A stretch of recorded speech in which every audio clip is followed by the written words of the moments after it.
What's up, everyone?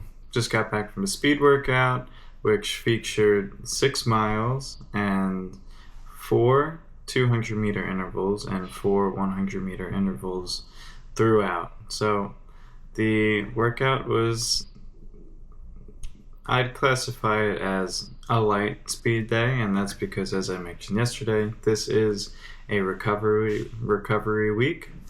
Now, recovery weeks do not mean that you're not doing anything. It doesn't mean that you're not doing any speed work, which is a common misconception. A lot of times when people hear recovery weeks, they think that you're either not doing anything or you're doing next to nothing with some days of stretching and mobility and whatnot sprinkled throughout. Well, that is not what the recovery week means when you're in Ironman training. In Ironman training, you'll typically be in a recovery week once every, 4 or 5 weeks, depending on how you or your coaches decide to split it up for you. And the recovery week, you'll usually do between 75 and 90% of your typical volume, or at least the volume as a weighted average over the past however many weeks. If your recovery week is every 4 weeks, it'll be the weighted average of those previous 3 weeks. And if your recovery week is every 5 weeks, I'm sure you can guess, it's the weighted average over those past 4 weeks.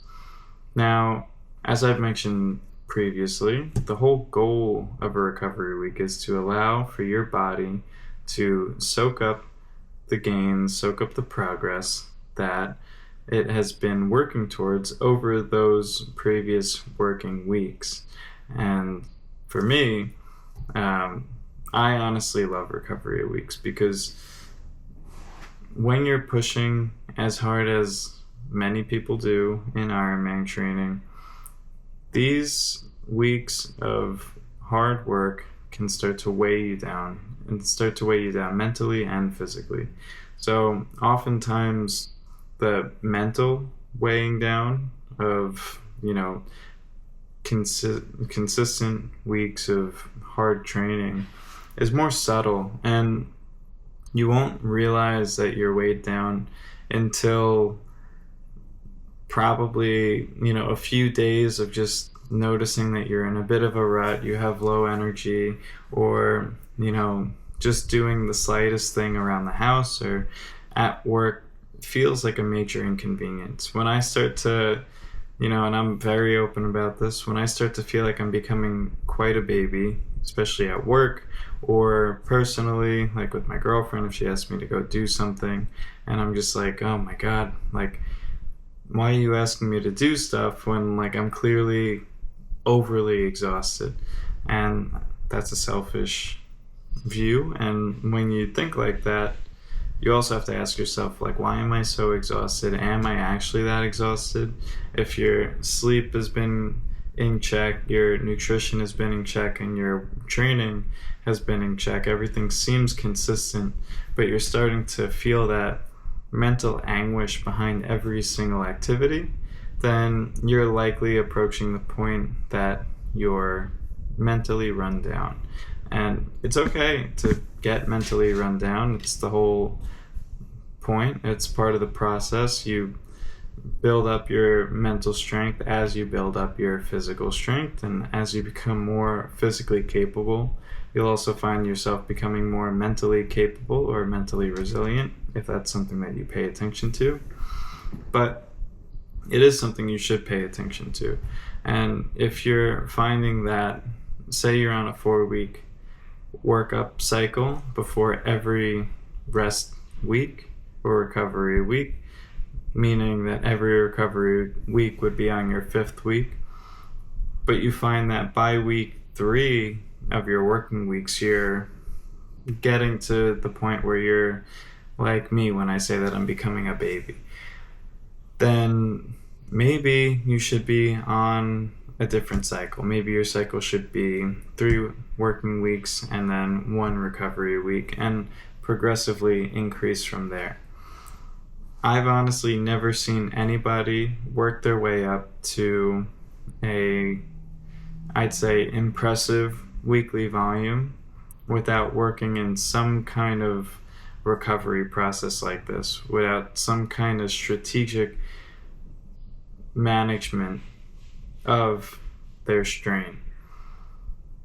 I've gotten myself to what would have been considered a high weekly mileage for me by not doing any of this. Like, I was pretty much averaging 30 miles, 32 miles a week for, a period of 2 months or so, 3 months.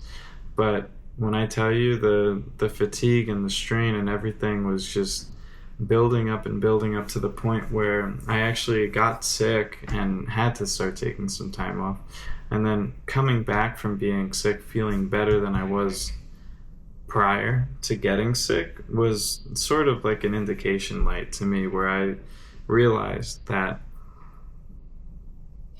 I had potentially been overtraining or under resting. So look at your own training. Try to work these recovery weeks in. Obviously, I've been making these a pretty main subject of recent videos. One, because I'm in a recovery week, so it's an easy topic for me to cover, but two, because it's extremely important. It's extremely important for longevity in the sport. It's extremely important for you as an athlete to at least understand that this is a concept of how you can manage your stress and your strain around training, while also managing all the other responsibilities that you have, everywhere else in your life. So that's it for, the topic that I wanted to talk about today. Now, I'll also break down my training.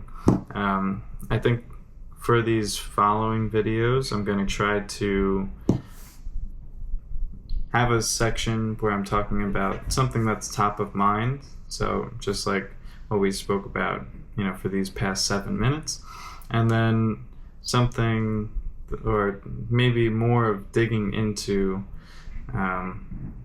what training I'd done for the day. Now, I mentioned it at the beginning, but let's talk about paces, let's talk about splits, levels of effort, and this way you can see how I approach a speed workout, even on a recovery week, because there is nuance to it. It is a bit different than a typical week, whereas last week, if I'm remembering well off the top of my head, my speed workout was a 7-mile overall volume with 4 800-meter repeats as the main set.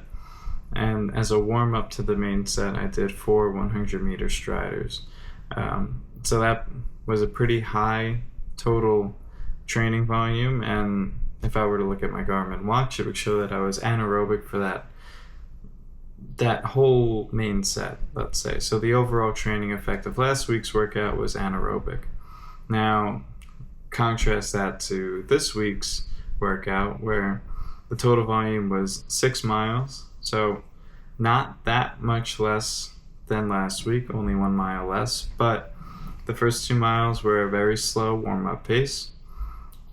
In my warm-up paces, as I've mentioned also in previous videos, I tend to go mostly based on my heart rate and level of effort, because those are the most true, those are the most true data that I have found represent the level of effort that I'm supposed to be giving in a workout, and that's just in general. So the first 2 miles today was a warm-up pace.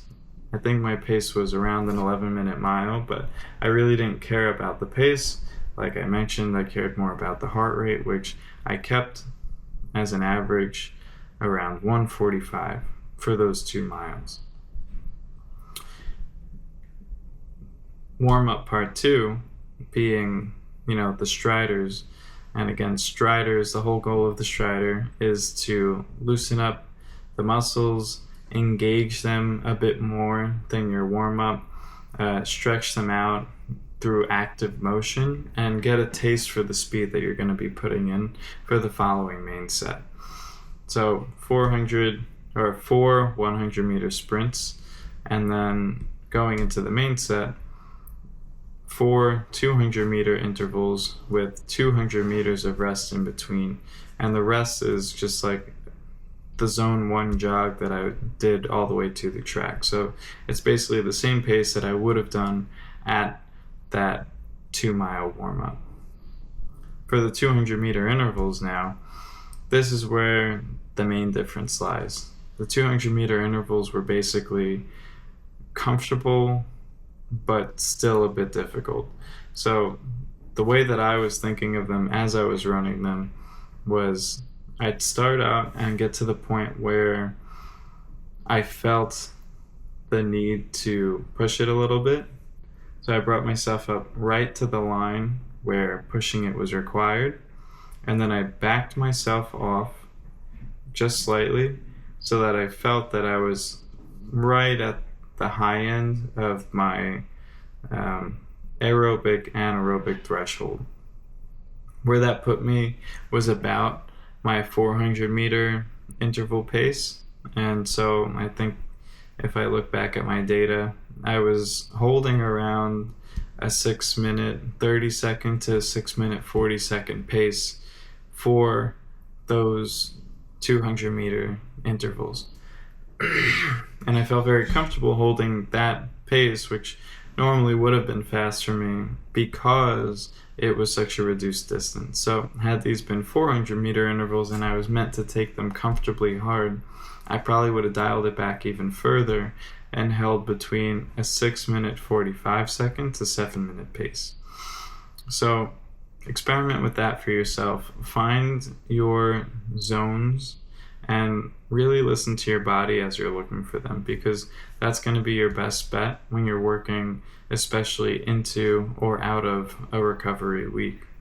And following this main set, since this was a reduced volume main set, so here was the key difference. The volume of the main set was much less than the previous week, where for 800-meter intervals, I don't know why I said meter like that, but for 800-meter intervals as a main set with the recovery laps in between is much less or much more than for 200-meter intervals.